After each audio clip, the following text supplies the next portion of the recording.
laser, the build platform moves down by the height of one layer and the recorder blade completes one sweep of the surface. Once all the layers are complete, the build platform rises back to its original position and the finished part emerges from the resin. This is probably the most dramatic part of the entire process and is fascinating to watch. We then need to prise the part from the surface of the platform with a scraper. Only the support material is in contact with the platform, so there is no need for an excessive amount of care.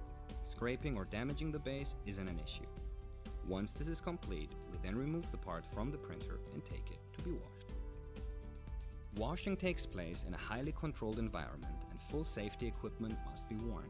There are 3 alcohol baths in total, and parts need to pass through each of them.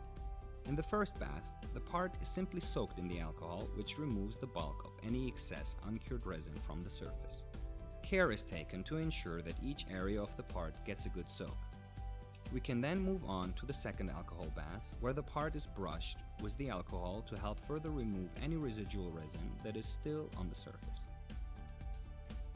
At this stage, the bulk of the support material is broken off by hand. These support columns are designed to be removed so they come away quite easily, and the alcohol helps this process.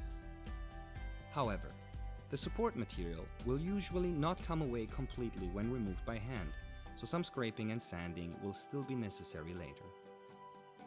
Now we can move on to the third bath, where more brushing takes place to try and get rid of some of the remaining support material that wasn't snapped off in the second bath. For those difficult to reach places, an air gun can be used to dislodge any remaining excess material and also help dry off the alcohol. The whole part is blasted in this way. The more stubborn support material must be removed by hand. This is done using chisels and other tools and sometimes has to be performed fairly aggressively. Once this is done, a first round of sanding can take place to smooth out the worst of the rough patches. There are several rounds of sanding still to come, but right now the resin is still too soft and care has to be taken not to apply too much pressure as it might deform the part. This is just